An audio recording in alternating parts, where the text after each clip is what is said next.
আইনজীবীর স্বাধীনতা আছে according to fact, according to law submit করা। প্রাথমিক ইনিশিয়াল স্টেজেই কোয়াশ হয়ে যাওয়া উচিত। আলটিমেটলি দেখা গেল যেটা মূল ভিত্তিতে নাই, বাট তারা ডিডাব্লিউ ডিফেন্স উইটনেস দিয়ে প্রমাণ করলো। না, এইটা আমি বলবো না। আমার কাছে যখন এসছে মামলাটা, তখন as a lawyer of the Bangladesh, আমরা কিন্তু অ্যাটর্নি জেনারেলদের মতোই একই রকম, যে অ্যাটর্নি জেনারেল অফ বাংলাদেশ যেমন, দুদকের ভূমিকাটাও একই। সেই ক্ষেত্রে আমার হাতে যখন এসছে, আমার কাজ হচ্ছে অ্যাজ এ কোর্ট অফিসার কোর্টের সামনে সঠিক তথ্যটা তুলে ধরা। আমি কোর্টের সামনে সঠিক তথ্যটা তুলে ধরি।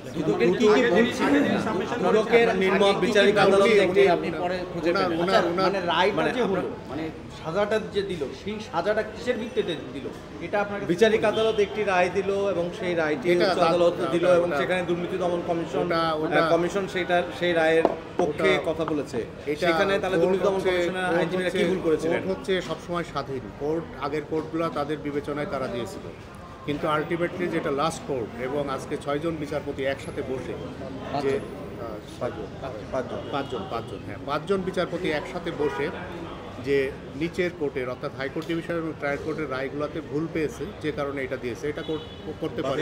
প্রত্যেকটা কোর্টেরই স্বাধীনতা আছে। যে দুদক আগে যে আইনজীবী যারা ছিলেন, তারা যেটার বিরুদ্ধে তাদের সাবমিশনের প্রেক্ষিতেই তো রায় হয়েছিল, তাদের ভুলের জায়গাগুলো কি কি ছিল, আপনি পরে কি পেলেন? এটা তো হচ্ছে অ্যাকচুয়ালি দুদক তো ডাইরেকশন দিক বা না দিক, আইনজীবীর স্বাধীনতা আছে according to fact, according to law submit করা। এর আগের লয়ার সে যেটা মনে করেছে, কিন্তু আমার কাছে যখন এসছে আমি এই ভুলগুলো পেয়েছিলাম। আগে যে অভিযোগ দিয়েছিল দুদক, সেখানে মানে কোর্টকে মিস ইন্টারপ্রেট করেছিল, না এরকম বিষয় কোর্টকে মিস ইন্টারপ্রেট করবে কেন? এটা একটা অভিযোগ দিয়েছিল, অভিযোগটা আলটিমেটলি শেষ পর্যন্ত দেখা গেল যে ঠিক। আপনার কাছে 1991 সাল থেকে 2024 আসার সময় আপনি কি ভুল পেলেন? 33 বছর লেগে গেল দুদক একটা ভুল বুঝবার জন্য। 33 বছরকে একটু খুব বেশি সময় হয়ে গেল না? আমার মনে হয় যে এটা সর্বোচ্চ আদালত এবং 5 জন জজ একসাথে বসে ডিসিশন নিয়েছে এবং একদিন না 4 দিন শুনেছে।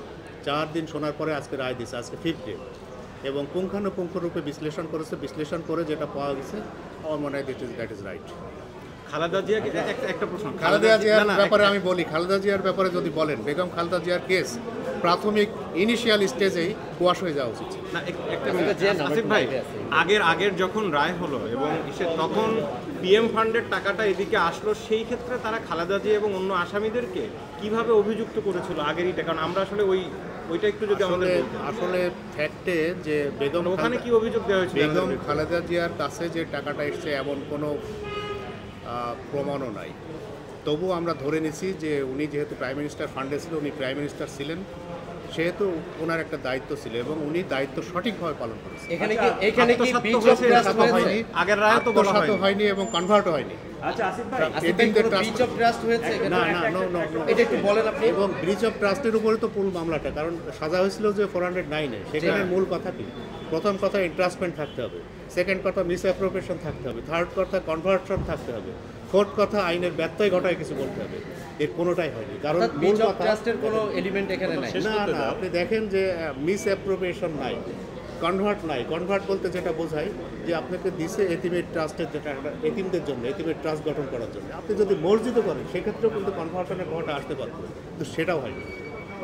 একবার টাকাটা যে কাজে দেওয়া হয়েছে সেই কাজেই ব্যবহার হয়েছে। কিন্তু আগের প্রসিকিউশনে যারা ট্রাস্টিরা করলো কি, এখানে কিন্তু বেগম জিয়ার পার্ট কিন্তু ওখানে ক্লোজ 93 সালে। এরপরে যারা ট্রাস্টি, তারা কয়েকজনকে দায়িত্ব দিল যে কিছু জমি কেনার জন্য ট্রাস্টের স্বার্থে। সেই টাকাটা ওই কাজী সলিমুল বা কামাল উদ্দিন সিদ্দিকী এরা বিভিন্নভাবে এদের অ্যাকাউন্টে গেছে, ফান্ডে গেছে, কিন্তু আলটিমেটলি দেখা গেল যেটা মূল ভিত্তিতে নাই, বাট তারা ডিডাব্লিউ ডিফেন্স উইটনেস দিয়ে প্রমাণ করলো। সেটা হচ্ছে যে এইটা একটা ট্রাস্টের জমি কেনার জন্যই তারা এইটা একটা বায়না করেছিল।